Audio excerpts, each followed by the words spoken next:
গাজায় ফিলিস্তিনিদের শেষ আশ্রয়স্থল রাফাতে ভয়াবহ অভিযান শুরু করেছে ইসরায়েলি বাহিনী। সেখানে ফিলিস্তিনের স্বাধীনতাকামী সংগঠন হামাস ও ইসরায়েলি বাহিনীর মধ্যে ব্যাপক যুদ্ধ চলছে। গত 24 ঘন্টা ইসরায়েলি হামলায় আরও 39 জন ফিলিস্তিনি নিহত হয়েছেন গাজায়।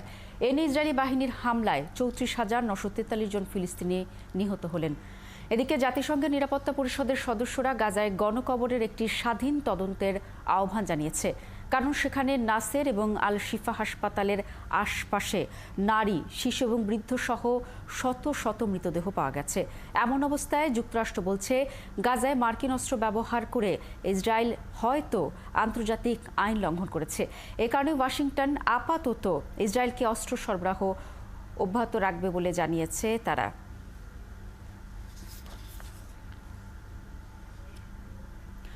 ফিলিস্তিনকে জাতিসংঘের পূর্ণ সদস্য করার পক্ষে সাধারণ পরিষদে প্রস্তাব পাশ হয়েছে। সাধারণ পরিষদের ভোটে জাতিসংঘের 193টি সদস্য রাষ্ট্রের মধ্যে পক্ষে ভোট দিয়েছে 143টি দেশ, আর বিপক্ষে ভোট দিয়েছে মাত্র 9টি দেশ। ভোট দানে বিরত ছিল 25টি দেশ। এটি বাস্তবায়নের জন্য নিরাপত্তা পরিষদের একটি প্রতি আহ্বান জানিয়েছে সাধারণ পরিষদ, কারণ কোনো দেশকে জাতিসংঘের সদস্যপদ নেয়ার সিদ্ধান্ত শুধু সংস্থাটির নিরাপত্তা পরিষদ নিতে পারে। ধারণা করা হচ্ছে, ফিলিস্তিনকে জাতিসংঘের সদস্যভুক্ত করার জন্য নিরাপত্তা পরিষদে কোনো প্রস্তাব উত্থাপন করা হলে যুক্তরাষ্ট্র এতে ভেটো দিবে। এর আগে গত এপ্রিলেও জাতিসংঘে পূর্ণ সদস্য হওয়ার প্রস্তাবে ফিলিস্তিনকে আটকে দিয়েছিল যুক্তরাষ্ট্র।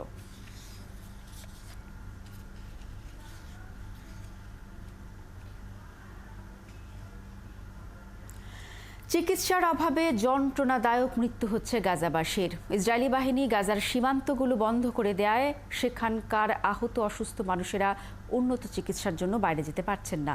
পর্যাপ্ত সরঞ্জাম না থাকায় গাজার ভেতরেও প্রয়োজনীয় চিকিৎসা সেবা পাচ্ছেন না তারা। এদিকে রাফাতে অভিযান চালালে গাজার চিকিৎসা ব্যবস্থা আরও ভেঙে পড়বে বলে সতর্ক করেছেন চিকিৎসকরা। বিস্তারিত জানাচ্ছেন ঋতু সাহা। গাজায় এখন অসুস্থ ও আহত অবস্থাতেই ধীরে ধীরে মৃত্যুবরণ করছেন অসহায় ফিলিস্তিনিরা, কারণ সেখানে চিকিৎসা সরঞ্জাম নেই এবং বাইরে গিয়ে চিকিৎসা নেওয়ারও কোনো সুযোগ নেই তাদের, কারণ গাজার একমাত্র ডায়ালাইসিস কেন্দ্রটিও এখন বন্ধ হয়ে গেছে। আমি রাফার বাসিন্দা। আমি আবু ইউসুফ আল নাজ্জার হাসপাতালে নিয়মিত ডায়ালাইসিস করাতাম, তবে এখন সেটি বন্ধ আছে। অন্য কোথাও যেতেও পারছি না। একই অবস্থা দেইর আল বালহাতে অবস্থিত আল আকসা হাসপাতালেও। চিকিৎসা সরঞ্জামের সংকটে পরিস্থিতি ভয়াবহ আকার ধারণ করছে বলে জানালেন স্থানীয় চিকিৎসকরা। হাসপাতালের অবস্থা খুবই শোচনীয়। বলা যায় চিকিৎসা ব্যবস্থাই এখানে অবরুদ্ধ। এখানে রোগীদের জন্য কোনো খালি বেড নেই। হাসপাতালের যেখানে চোখ যায় চারদিকে শুধু রোগী আর রোগী। প্রতিদিন কি পরিমাণ অস্ত্রোপচার করতে হয় আমাদের তার কোনো হিসেব নেই। বলতে গেলে হাসপাতালের কর্মীরা 24 ঘন্টায় এখানে কাজ করছে। গাজায় ইসরায়েলি আগ্রাসনে সবচেয়ে বেশি হুমকির মুখে রয়েছে চিকিৎসা সেবা। ইসরায়েলের চালানো প্রতিদিনের হামলায় প্রায় সব হাসপাতালে পাল্লা দিয়ে রোগীর সংখ্যা বাড়ছে। সেই অনুযায়ী বাড়ানো যাচ্ছে না সেবা। রাফাতে ইসরায়েলি নতুন করে অভিযান আরও বেশি বিপর্যয় ফেলবে চিকিৎসা খাতকে। এতদিন রাফাকে নিরাপদ ভেবে যেখানে আশ্রয় নিয়েছে 23 লাখ মানুষ, আর সেখানে এখন ইসরায়েলের হামলার মূল্য রণক্ষেত্র হয়ে উঠেছে। রাফার নাজ্জার হাসপাতালও রয়েছে ইসরায়েলি হামলার ঝুঁকিতে। সেখানে আশ্রয় নেওয়া রোগী ছাড়াও রয়েছে অসংখ্য নবজাতক। এই হামলা চরম মূল্য দিতে হচ্ছে সাধারণ মানুষকে। আহত মানুষকে পর্যাপ্ত সেবা না দিতে পেরে নিজেদের অসহায়ত্বের কথা বারবার তুলে ধরছেন চিকিৎসকরা। ঋতু সাহা, 71। ফিলিস্তিনের গাজায় বোমা বিস্ফোরিত হয়ে ইসরায়েলের 4 সেনা নিহত হয়েছেন। এছাড়া গুরুতর আহত হয়েছেন আরও একজন। আলাদা একটি ঘটনায় দক্ষিণ গাজার রাফাতে 2 সেনাও গুরুতর আহত হয়েছেন।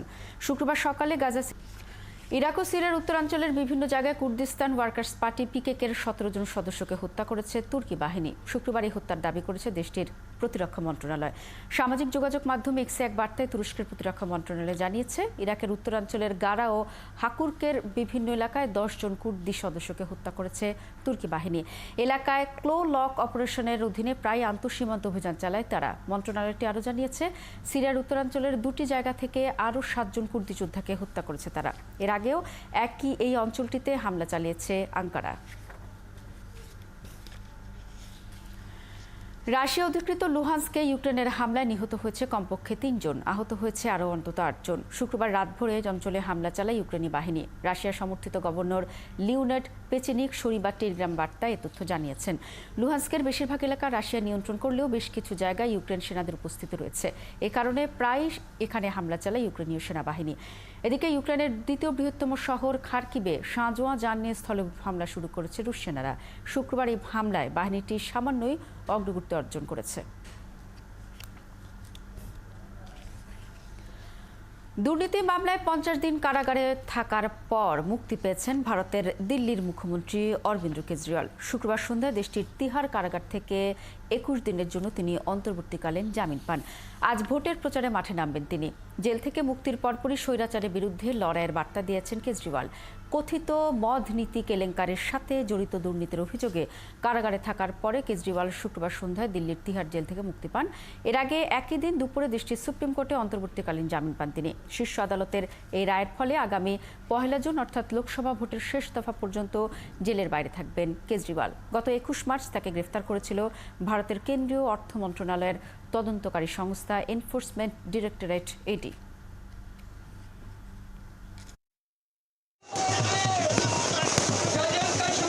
আমাকে জামিন দেওয়ার জন্য ভারতের সুপ্রিম কোর্টের বিচারককে ধন্যবাদ। আমি সবাইকে আহ্বান জানাচ্ছি, আসুন সবাই মিলে দেশকে স্বৈরাচারের হাত থেকে রক্ষা করি। এ বিষয়ে আরো জানাতে আমাদের সাথে দিল্লি থেকে যুক্ত হয়েছেন নন্দিতা চট্টোপাধ্যায় রায়, দিল্লি ব্যুরো চিফ সংবাদ প্রতিদিন। আপনাকে স্বাগত জানাচ্ছি। একেবারে শেষ থেকে শুরু করতে চাই যে জেল থেকে ছাড়া পেয়ে কিন্তু প্রথম যে বার্তাটি কেজরিওয়াল দিয়েছেন সেটি হচ্ছে স্বৈরাচারের বিরুদ্ধে লড়াইয়ের বার্তা। কেজরিওয়াল স্বৈরাচার বলতে আসলে কাকে বুঝিয়েছেন, কি মনে করছেন? স্বৈরাচার বলতে কেজরিওয়াল এখানে অবশ্যই কেন্দ্রের শাসক দল বিজেপির উপর, বিজেপিকে ইঙ্গিত করেছেন সরাসরি না বললেও। কারণ এটা বিরোধীদের বারবারই অভিযোগ যে কেন্দ্রের বিজেপি সরকার, প্রধানমন্ত্রী নরেন্দ্র মোদী নেতৃত্বাধীন বিজেপি সরকার তারা স্বৈরাচার চালাচ্ছে এবং বিরোধীদের কণ্ঠরোধ করার চেষ্টা করছে। তো ইঙ্গিতটা স্পষ্ট। আজকে তিনি এই মুহূর্তে প্রেস কনফারেন্স করছেন, আমার মনে হয় সেখানে তিনি প্রকাশ্যেই বলবেন কাকে তিনি স্বৈরাচার হিসেবে চিহ্নিত করতে চাইছেন, সেটাও তিনি প্রকাশ্যেই বলবেন। আমরা জানি যে তিনি 21 দিন পর্যন্ত বাইরে থাকতে পারবেন, অর্থাৎ আগামী 1 জুন পর্যন্ত জামিনে থাকবেন। এবং এর মধ্যে কিন্তু যেহেতু এটি এখন আঞ্চলিক দল থেকে একটি বড় কেন্দ্রীয় দলে পরিণত হয়েছে, লোকসভা নির্বাচনের প্রচারেও মাঠে নামবেন।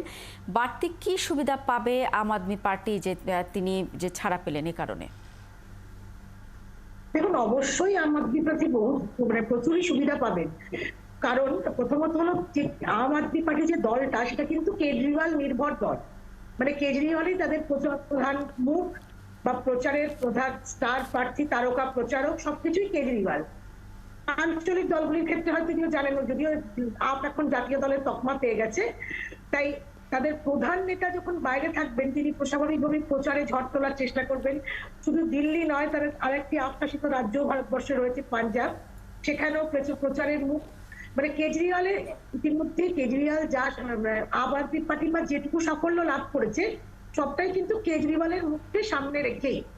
এবং এখানে কেজরিওয়াল বাইরে আসার পর সব থেকে বেশি প্রভাব যেটা পড়বে যে দিল্লির যে ভোট, দিল্লির যে 7টি আসন, সেখানে এর আগে এতদিন পর্যন্ত মনে করা হচ্ছিল যে সেখানে হয়তো বিরোধীরা, যদিও কংগ্রেসের সঙ্গে জোট হয়েছে, যে বিরোধীরা হয়তো বিজেপির কাছে ধোপে টিকতেই পারবে না। কিন্তু এখন পরিস্থিতি কিছুটা কেন অনেকটাই পরিবর্তন হবে এবং সেখানে একটা জোরদার লড়াইয়ের সম্ভাবনা কেজরিওয়াল আসার পরে। কেজরিওয়াল ইতিমধ্যে আজকে সকাল থেকে তিনি নেমে পড়েছেন। এই যে কটা দিনের জামিন, অন্তর্বর্তীকালীন জামিন তিনি পেয়েছেন, সেটা তিনি পূর্ণমাত্রায় কাজে লাগাবেন। তিনি আজ সকাল থেকেই শুরু করে দিয়েছেন মন্দিরে গিয়ে পুজো দেওয়া, তারপরে রোড শো, সেখান থেকে প্রেস কনফারেন্স, তারপরে উনি প্রচারে নেমে পড়বেন। মনে করা হচ্ছে যে তিনি দিল্লির পাশাপাশি পাঞ্জাবে গিয়েও প্রচার করবেন। এবং সংলগ্ন রাজ্য হরিয়ানা। আরেকটি বিষয় ছোট্ট করে জানতে চাই যে এই কেজরিওয়ালের যে দুর্নীতি মামলার কারণে দিন শেষে আসলে লোকসভা ভোটারদের মধ্যে কি ধরনের প্রভাব পড়েছে বলে আপনি মনে করেন? আমি আপনার কথাটা ঠিক মতো শুনতে পাইনি, আরেকবার যদি লোকসভা নির্বাচনের ভোটের আগে কেজরিওয়ালের এই যে কারাগারে থাকা এবং একটি দুর্নীতি মামলায় তার ফেঁসে যাওয়া, এটি আসলে ভোটাররা কিভাবে দেখছেন? দেখুন, এখন তো ভারতবর্ষে এই ব্যাপারটা তো খুবই কি বলবো, খুবই সহজ হয়ে গেছে যে কেজরিওয়াল হয়তো প্রথম মুখ্যমন্ত্রী সাম্প্রতিককালে যাকে মানে মুখ্যমন্ত্রী থাকা অবস্থায় গ্রেপ্তার করা হয়েছে। কারণ এর আগেও একজন মুখ্যমন্ত্রী, ঝাড়খণ্ডের মুখ্যমন্ত্রী হেমন্ত সোরেনকেও গ্রেপ্তার করা হয়েছিল, কিন্তু তিনি তার আগেই পদত্যাগ করেছিলেন, ইস্তফা দেওয়ার পরে তাকে করা হয়। তো মানুষের মধ্যে একটা প্রভাব ছিলই, কিন্তু বিরোধীরা এই ন্যারেটিভটাকে এমন ভাবেই তুলে ধরেছে যে এটা একটা ইচ্ছাকৃতভাবে বা পরিকল্পনা মাফিক একটা চক্রান্ত। সেজন্য মানুষের মনে কেজরিওয়াল সম্পর্কে যে হ্যাঁ একেবারেই যে প্রশ্ন নেই বা তাকে যে মানুষ ক্লিন চিট দিচ্ছে সেটাও যেমন নয়, আবার কেজরিওয়াল দুর্নীতিগ্রস্ত, তাকে তার মুখ দর্শন করবো না, তাকে ভোট দেওয়া যাবে না, এই ব্যাপারটাও কিন্তু মানুষের মধ্যে নেই, একটা মিশ্র প্রতিক্রিয়া বলতে পারে।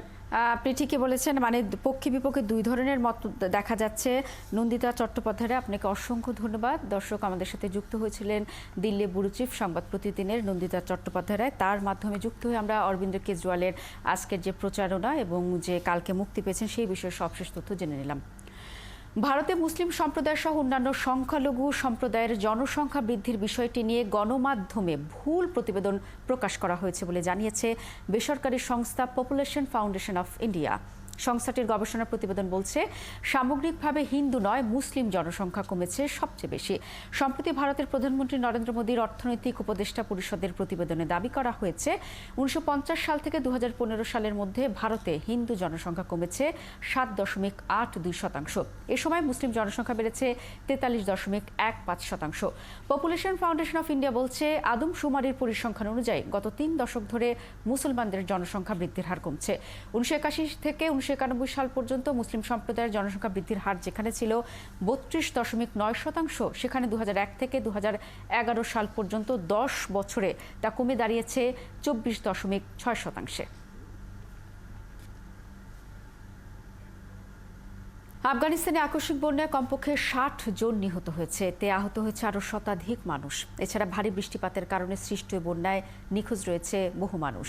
শনিবার দেশটির উত্তরাঞ্চলীয় বাগলান প্রদেশের 5টি জেলায় ভারী বৃষ্টিপাতের পর বহু মানুষ নিখোঁজ হন। আফগানিস্তানের স্বরাষ্ট্র মন্ত্রণালয়ের মুখপাত্র আব্দুল মতিন কানিজ বলেছেন, বন্যায় যারা মারা গেছেন তারা বাগলান প্রদেশের বোরকা জেলার মানুষ। সেখানে আরও 2 শতাধিক মানুষ তাদের ঘরের মধ্যেই আটকা পড়েছে।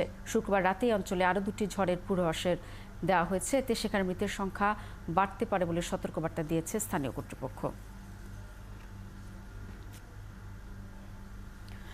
পৃথিবীতে আঘাত এনেছে একটি শক্তিশালী সৌরঝড়। শুক্রবার রাতে এই ঘটনা ঘটে। সৌরঝড়ের কারণে স্যাটেলাইট ও বিদ্যুৎ পরিষেবা ব্যাহত হতে পারে বলে আশঙ্কা করা হচ্ছে। বিশেষজ্ঞদের মতে গত 2 দশকের মধ্যে পৃথিবীতে আঘাত আনা এটি সবচেয়ে শক্তিশালী সৌরঝড়। মার্কিন সংস্থা স্পেস ওয়েদার প্রেডিকশন সেন্টার জানিয়েছে, সূর্য যখন প্রচুর পরিমাণ শক্তি উগরে দেয় বা নির্গত করে, ঠিক সেই সময় এই রকম ভূচৌম্বকীয় ঝড়ের সৃষ্টি হয়। এদিকে এই সৌরঝড়ের কারণে উত্তর ইউরোপ এবং অস্ট্রেলিয়াতে অরোরা বা মেরুজ্যোতি দেখা গেছে। মার্কিন মহাকাশ গবেষণা সংস্থা নাসার রিপোর্ট অনুযায়ী সূর্য তার 11 বছরের দীর্ঘ সৌরচক্র অতিক্রম করেছে। এ কারণে করোনাল মাস ইজেকশন এবং সৌরশিখা ঘটছে, যা 2025 সাল পর্যন্ত চলতে থাকবে।